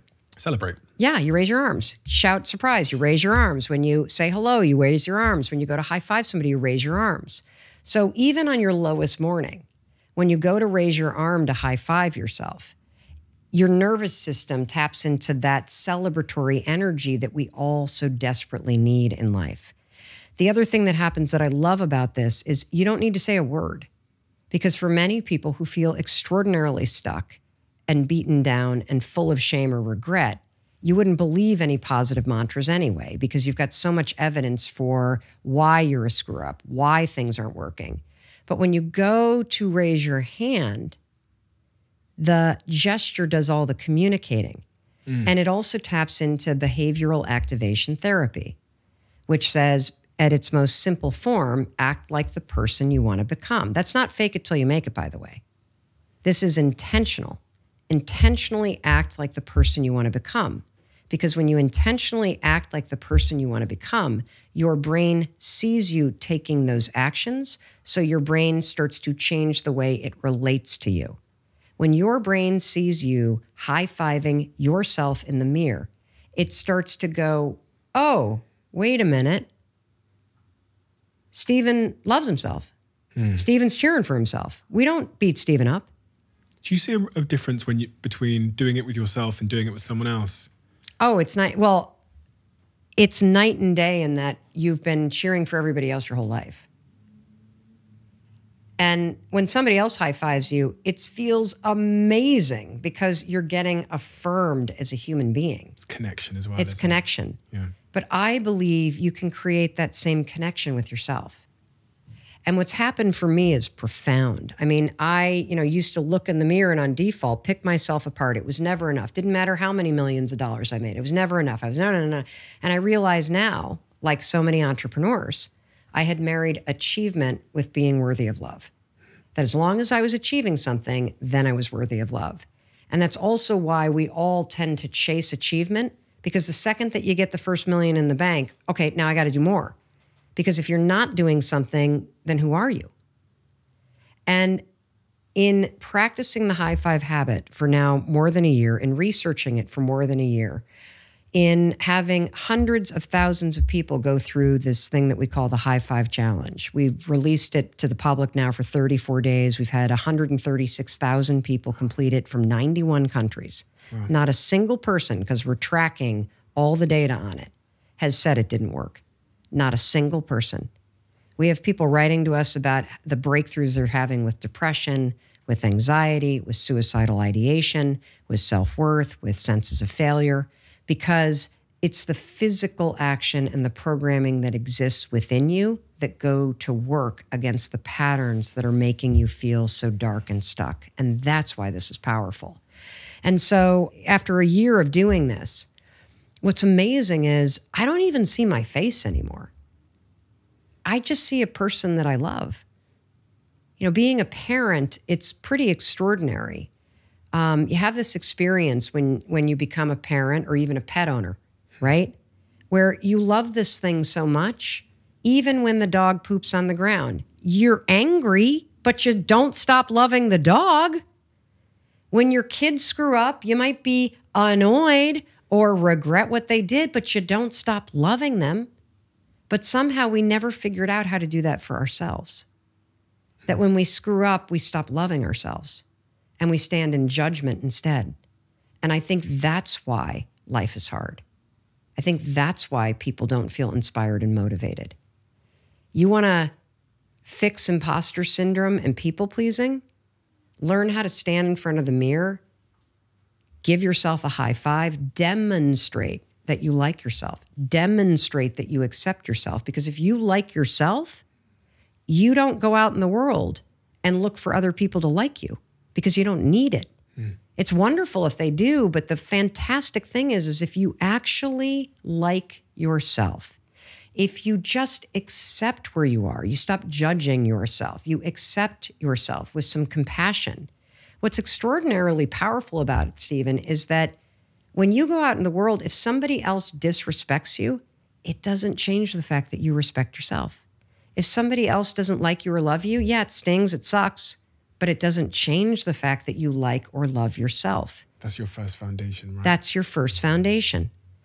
And this high five habit of standing in partnership with yourself, demonstrating through a physical action that you see yourself, you support yourself, you got your own back.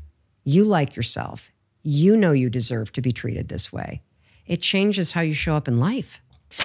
Quick one. As you probably know by now, I'm trying to make my life a little bit more sustainable, and I consider myself to be on a bit of a sustainability journey in the same way that I'm on a health journey, and it's a privilege to be able to share that with all of you. And you all know, if you've listened to the last podcast, that I traded in my Range Rover Sport in for an electric bicycle, which is now my only vehicle. And next year, hopefully, I'll have my electric car too, if Tesla hurry up with the Cybertruck.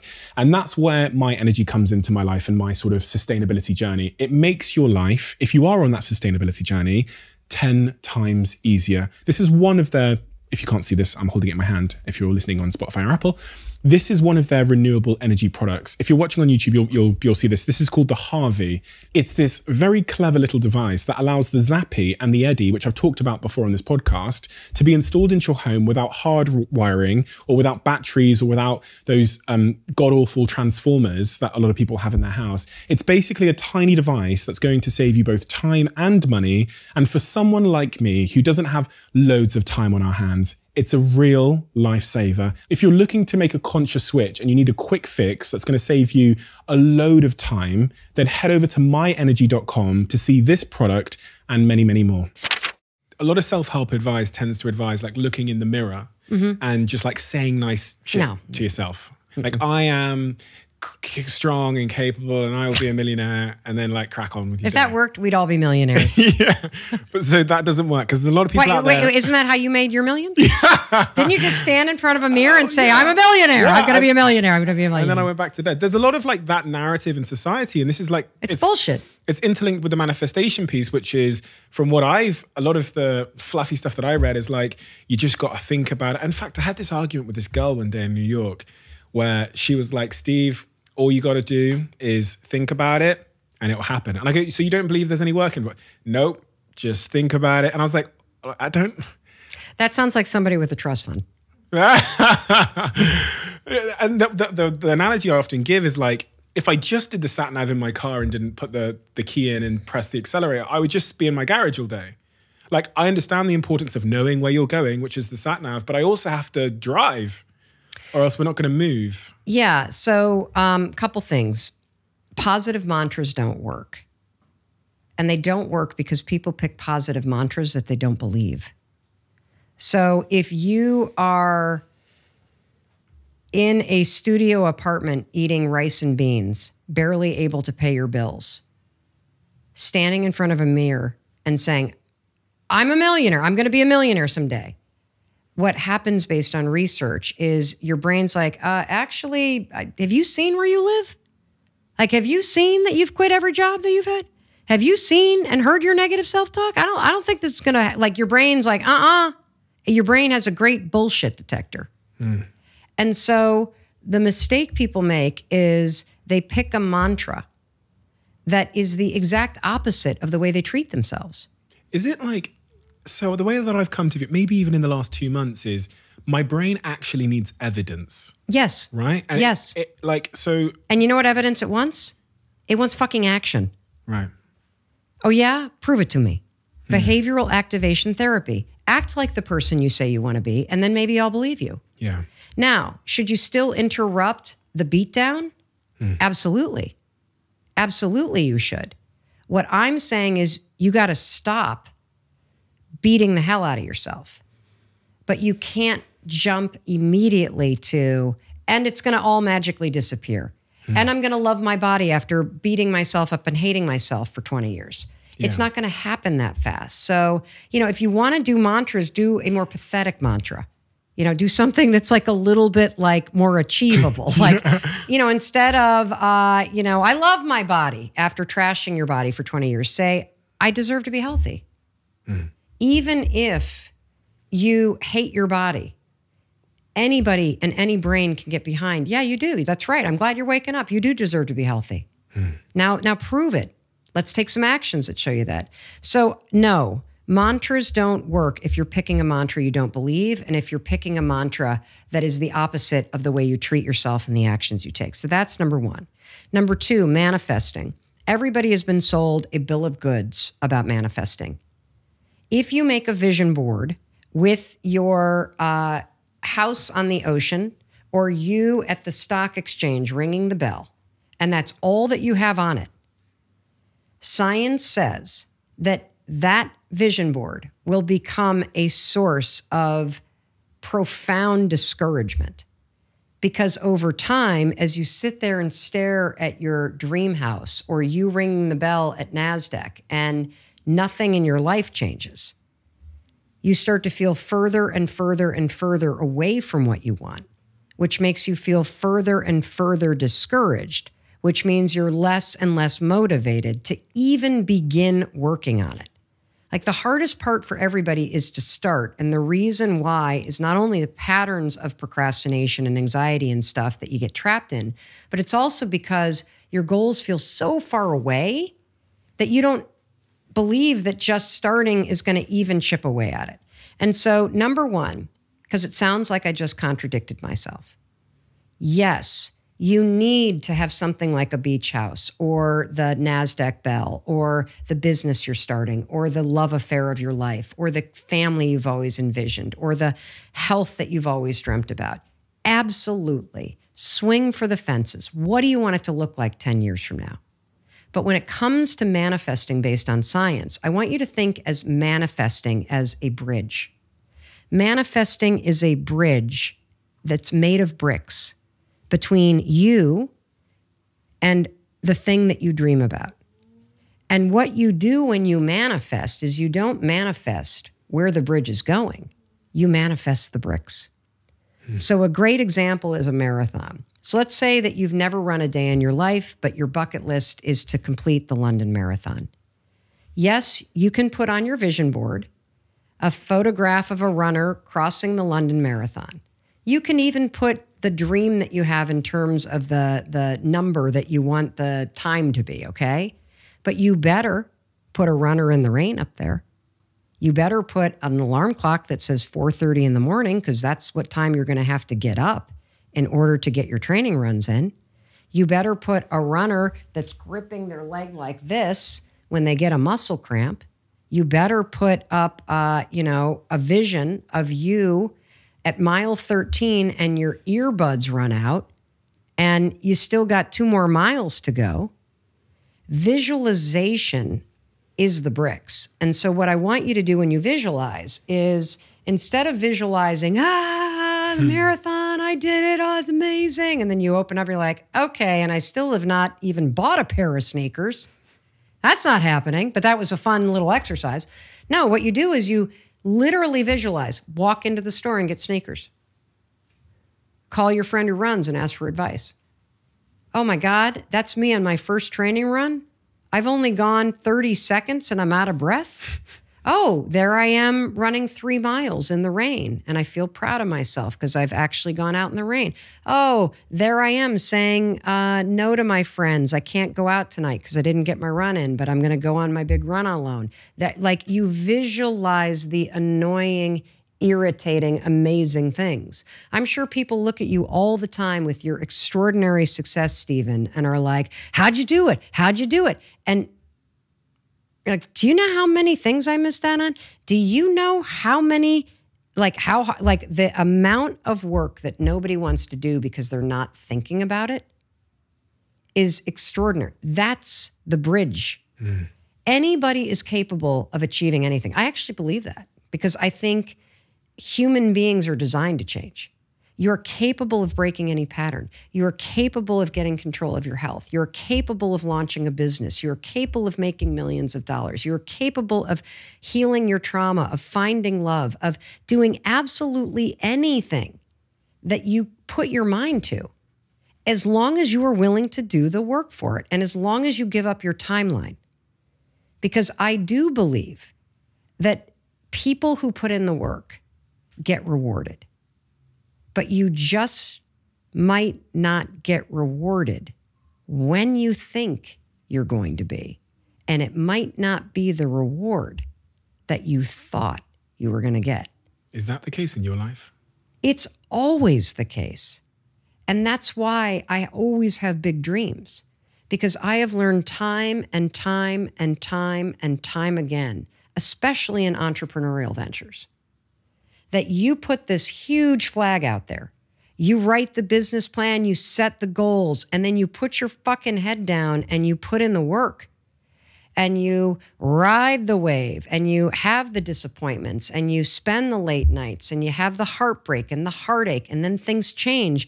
And then you think, fuck, this didn't work out and I got betrayed and why didn't they recognize me? And damn it, I've worked hard and now I got to start all over. And you have all of that. But if you keep going and you keep going, eventually you will look up one day and be like, holy shit, this is exactly what I was meant to do and what I was meant to discover. Yeah, my business plan said I was supposed to go over here, and I ended up over here because this is what I was supposed to do. But without this business plan, I never would have gotten started. The business plan was but a dot on the map of my life, connecting me to where I'm meant to go. You know, I think one of the most extraordinary things that has happened to me in this past year, especially now that I have this real partnership with myself, where I have a level of trust that through my attitude, through my actions, through a sense of faith, that it's going to turn out. That even when things are really hard, I still believe deep in my core that through my attitude and my actions, it's going to be okay. That I have within me the power to ride the ups and downs and to come out on the other side of it. And, you know, I think that we've all had the experience, Stephen, of being able to look backwards and say, whoa, you know, I wouldn't ever wish the experience that I had back in 4th grade on anybody. But without that experience, I would not be able to help the amount of people that I help. I would not be able to understand trauma as a lived experience and inside and out and at a layer that's so deep because it is an experience that I had in my life. Without 25 years of struggling with anxiety, without having 2 kids that have struggled with anxiety, I would not know what I know about anxiety and be able to help people, including my own children. I would not, without having made mistakes, with my kids and their anxiety, be able to tell parents, do not do this because I did this and it made my kids' anxiety worse and I didn't even know. And so I can see, I can see how everything from, working as a public defender to being a legal commentator from CNN to the number of stages that I've been on to the number of people that I've helped, I can see how all of that comes together to help me do what I need to do in this moment. And I think one of the most powerful things that you can cultivate when you cultivate partnership with yourself is being able every single day to have a level of trust in your life, in the magic of things, in yourself, to know that this moment right now is also a dot on the map of your life. And 5, 10, 20 years from now, you will look back on this moment and you will know exactly why this happened. And why it happened is it was preparing you for something. It was giving you a skill or an experience or some wisdom or a relationship that you're going to need for something extraordinary that's coming. And when you believe that, it gives you the strength to face absolutely anything. When you look back on the person you are now and the tremendous wisdom that you've just demonstrated, just speaking to me just then, do you recognize the Mel that couldn't get out of bed, was feeling depressed, couldn't find, described herself as you did, as being lazy? Do you recognize that person? And what's at the very essence in the engine room that drove that change? Was it passion? Was it finding your calling? Because I know you weren't this person. You couldn't have been this person. Well, dude, it's also been 31 years. True, I mean, right. Come on. I've like basically been changing for as long as you've been alive, for crying out loud. So, true. And also, human beings are designed to grow. But not everybody seems to, because they don't understand being stuck. Yeah, interesting. See, being stuck is one of the most universal feelings of the human experience, and nobody understands what it is. What is it? Oh, it's amazing when you hear this. It's like, pew. So remember how we've talked about how the human beings have this crazy amount of natural intelligence wired into us. And inside your body, we've talked about one of the signals, anxiety. Anxiety is a signal that means pay attention. That's why you go into fight or flight. You're in an alert mode, okay? That's all it is. It's a signal, an alarm system. And your body has a sophisticated system of signals and alarms. And they're all tied to fundamental needs. Anxiety is tied to your fundamental need for safety. That's why it's a signal. Let's talk about your most important fundamental needs. Let's go right back to Psychology 101, Maslow's hierarchy of needs. You need food or else you die.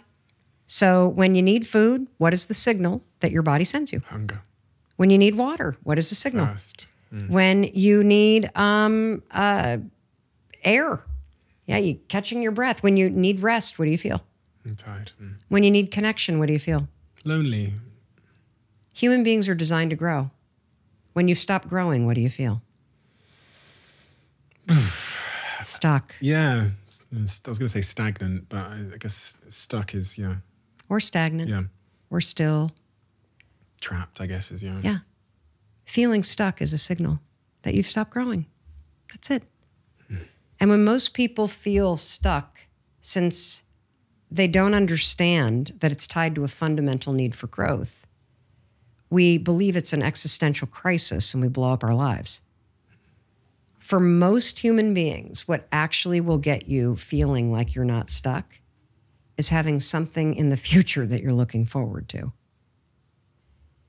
Or taking a class where you're learning something, or changing a routine so that you try a new class at the gym. Learning anything gets you back in touch with a fundamental need.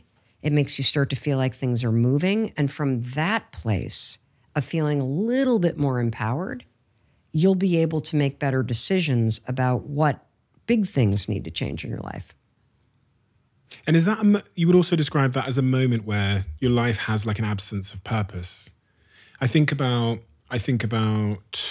various examples, Olympians that come back from the Olympics and they're like 80% chance of depression after they've, and then I think about people who have, lost purpose in their lives for whatever reason, been fired from their jobs or whatever, or people that are in jobs that are, absent of purpose completely, that feeling of being stuck. And then we talked also about the importance of goals and ambitions going forward.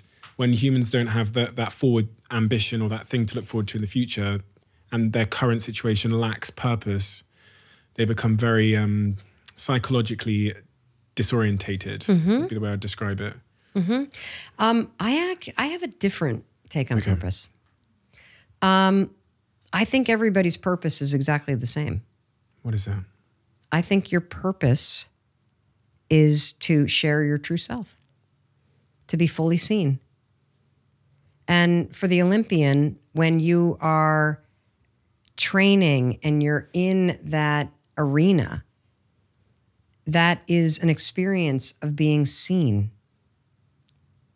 And for most people that are lacking purpose, they feel profoundly invisible.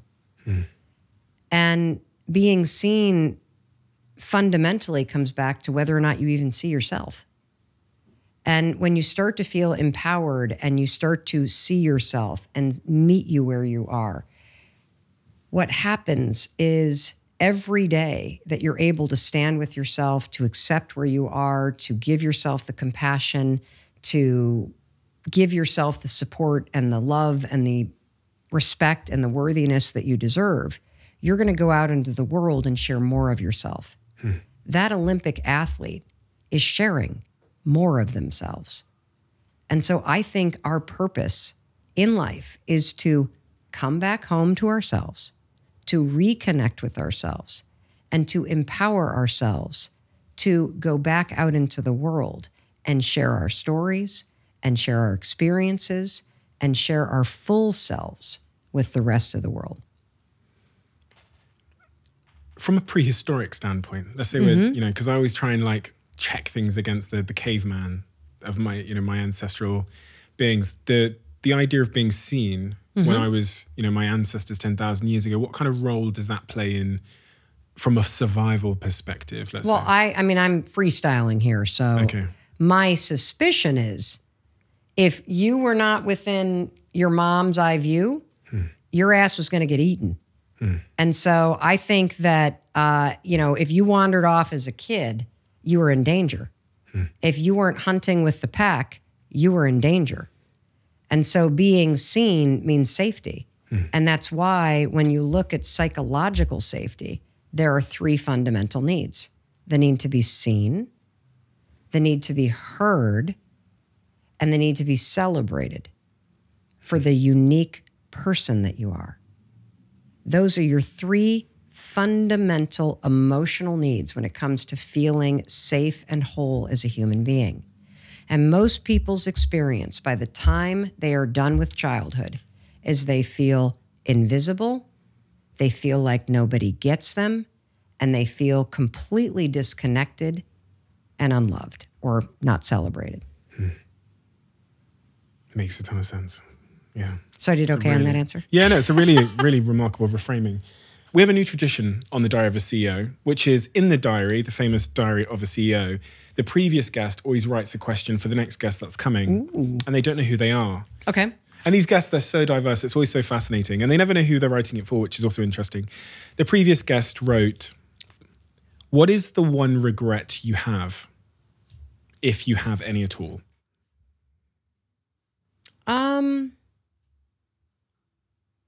It's a tricky question because I'm one of these people that doesn't want to go back and change anything. I think everybody is, according to the science. We had Mo Gaudat sit here from Google. He talked about the eraser test. And he said even people that have gone through profound trauma, when asked the question if they would erase the trauma, 99+% said no because of the domino effect. You don't know, It's an interesting one. Yeah. Like any behavior that hurt somebody else, anything that I did, whether it was lied or cheating or, just being an asshole when I was just trying to survive that unintentionally hurt somebody else. Yeah, I wish that wasn't part of my story. But I wouldn't understand at a profound level that really well-meaning good people do really shitty things when they feel shitty about themselves. And, you know, if I hadn't done shitty things when I felt shitty about myself, I wouldn't fully believe that. And you might do that again, I guess, had you not done it once. Yeah. Yeah. Or twice or 3 times or 4 times. Like first you got to wake up, you know. And then there's all the things that I did that I don't realize hurt somebody else. But, you know, I know in my heart that I was still a good person. I was just in a really bad place, which is, you know, why you do bad things. Your relationship with yourself is the foundation for everything in life. And if you believe you're a bad person, you will tend to do bad things. And the opposite is also true. If you believe that you are a good person who is worthy of good things, you tend to do good things.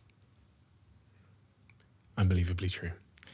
My last question for you is one that I tend to always ask people I meet that I find to be incredibly wise and very good at helping others. I mean, you help hundreds of millions of people combined, which is, do you still struggle with all of the shit you talk about? Oh my God. Like yes. That's why I'm so fucking relatable. I do not have this stuff figured out. I am shoulder to shoulder with everybody. Whether it's issues going on with one of my kids, issues going on with one of me, you know, look, you know, just the other night, this is what happened. I self-published the audiobook. Okay. And, which is amazing because I'm a smart motherfucker. I own my rights. And you should. To this book as well. No, this one I did a joint venture on the publishing, but I own all of the audio. Amazing. And because the 5-second rule is self-published, and it's the #1 selling self-published audiobook in the history of audiobooks. The book is self-published as well? Oh, smart. And which is why I need to get into NFTs, because I don't like it when somebody else has control. I, as an artist, want to own what I do. As a businesswoman, nothing pisses me off more than getting into a dumb deal. And then I resent the people that I'm in the deal with because I didn't negotiate properly. And if you believe in what you're doing, you better own your work. You better understand the long tail payoff of your work, because nobody will market your work better than you, and you will be profoundly pissed off when somebody else is making their money 100 years from now. And for every author that's listening, make sure you look at Amazon, because the relatives of what's-his-face, who wrote the 7 Habits of Highly Effective whatever, they're the ones collecting checks on that, because that book is still hitting. So you want to be like Mariah Carey. She laughs all the way to the bank whenever Christmas rolls around because of that song. And so, you know, I self-publish the audiobook. I have a tremendous partnership with Audible, where we create a lot of original content for them behind their paywall. And I self-published this book, and we destroyed it in sales the month of October. The #1 selling audiobook, period, hands down, of any book that was published, period.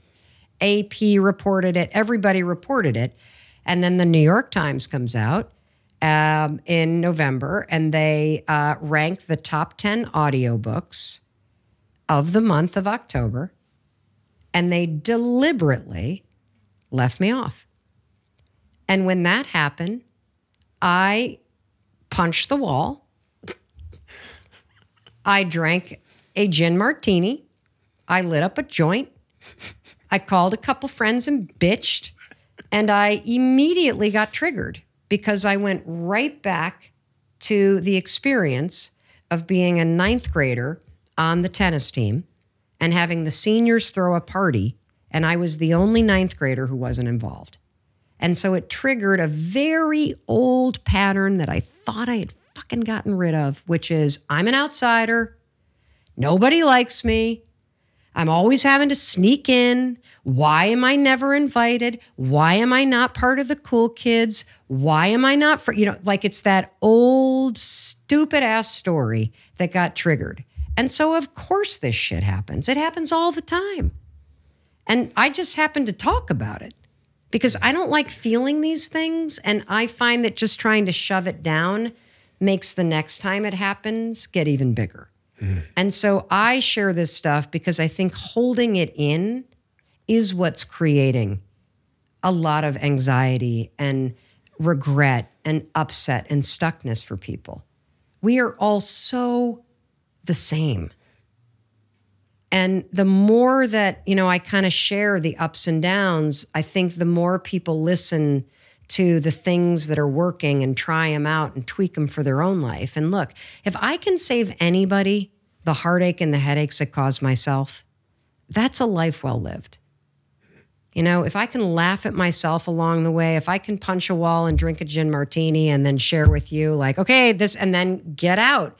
Because how I got out of that, because I could have been in that cycle, the old Mel would have been there for a month. Everybody's out to get me. I never get recognized. Why even bother? It doesn't matter. And it allows me to share in real time that I feel all the shit, but I don't like to stay there. And this is not toxic positivity. It is important when you're disappointed to allow yourself to feel disappointed. It is important when you lose something to give yourself the grace to grieve for as long as you need to. It is important to have a good cry, to have a good scream, to draw. It's important to feel the highs and the lows. You're meant to feel it all. But you can shorten the length of time you stay down. And what always helps me, it's something that, I developed when the 5-second rule launch was coming off the rails, is I just kept saying what I've said a couple times during this. I say to myself, I refuse to believe that if I'm a good person and that if I'm working hard, I refuse to believe that this doesn't work out. I refuse to believe that I'm not going to be okay. Like, I know that this moment's going to pass, and I know that I will look back on this moment 5 years from now, and I'll see exactly what I was meant to learn. And what I was meant to learn, I already know, is that I have got to once and for all stop looking for validation in old institutions. If I truly want to be an artist on my own terms, don't even pay attention to that shit, because it doesn't matter in the world that we're living in now. It doesn't matter if you really want to make impact, because the person that's struggling is the person that you want to reach, not the person that's deciding who gets on some stupid list that's printed in a paper. And redirecting your focus to what actually matters. And the fact that you believe in your heart, that you got the mindset, you got the work ethic, you got the ability to figure this shit out and to keep going. And that eventually, if you do, what's meant for you is going to find you. You will be rewarded for all this in the way that you're meant to be rewarded. That's amazing. It's an amazing feeling because you can pick yourself up no matter what happens. Well, thank God you do share it because, you're a very special human being, and there's very few in the world that have the genius of the skill stack, the way it's kind of how I see it, that you have, where they're able to go through things in life, analyze them, understand them from a psychological, a scientific perspective, from a sort of intrinsic internal perspective, and then be a masterful orator in sharing that in a relatable, honest way that helps others to change their lives and find the peace they're looking for, find the outcomes they're searching for. There's very few that can do that with such genius. So that's a beautiful compliment, and thank you for saying that. I really appreciate it, and I can hear it. For the first time in my life, I can hear it. And you've also given me this like extraordinary insight that I just got.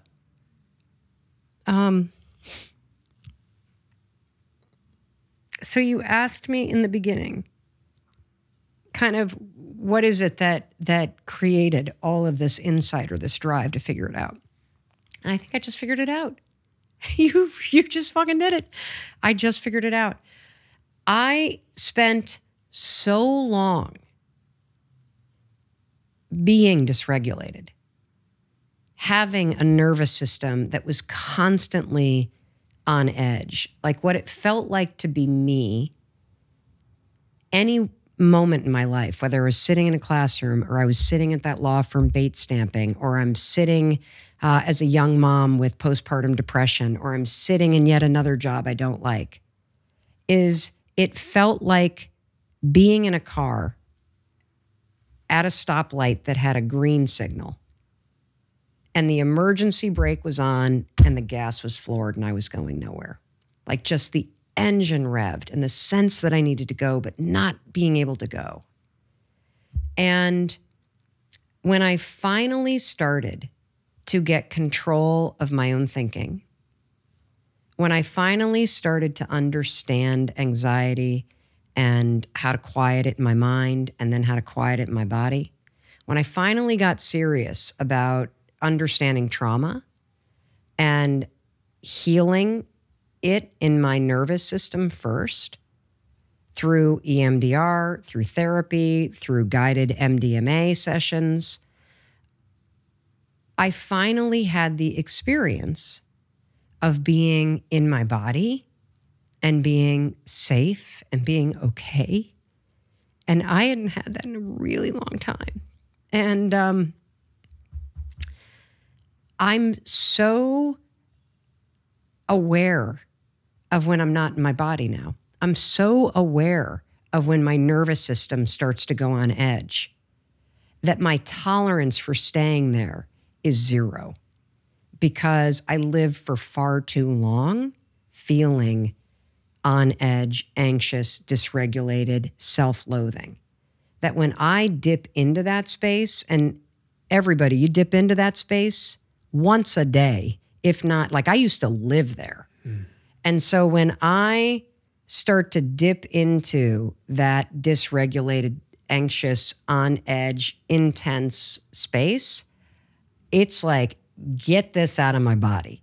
We got to get back into my new default, which is grounded, centered, in control of what I'm thinking, what I'm going to do next. And it's a fluid situation. But you just gave me the insight as to why it's so quick for me now.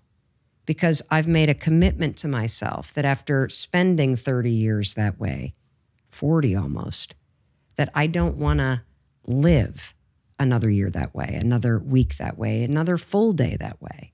Now, do I have things that happen in my life that are tough, that put me into a mode where I'm anxious and on edge? And of course. Do I disassociate when I get really awful? Of course.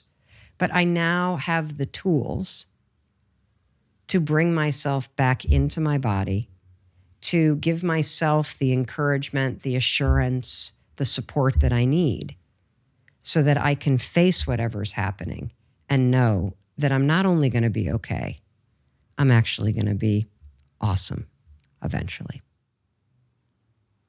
That's beautiful. And yeah, I got a little bit emotional there too. I would also assert that you figured that out. And you're also helping a lot of other people figure that out in themselves, which is remarkable. I mean, it's the highest service I think any one human being could do for society, is to do what you're doing at the moment. And yeah, you know, if only there were more forces in the world like you. I was thinking as you were speaking, I was thinking this woman really is a force in the world, and nothing can stop you. I really believe that. I was thinking you've got too much, too strong, too much intrinsic drive that's coming from a lot of the sort of traumas and experiences you've described. Nothing can stop you. No inclusion on any list is going to stop you. Probably only add to the coal fire inside of you. So that's everything better just get out the way. Thank you so much for the time, the honesty, the openness, the inspiration for many a year. I've seen you going way back to the viral video days on Facebook where you'd come up all the time in my feed and I'd say, who's this person? And what's this thing she's talking about, jumping out of bed? And I was like, fuck, you know, and then I was trying it myself and it was working for me. So it's such a huge honor. And that's a word I use sparingly, but in this case, it's perfectly adequate to sit here with you and to spend some time with you. And it's time I won't forget. So thank you. Thank you.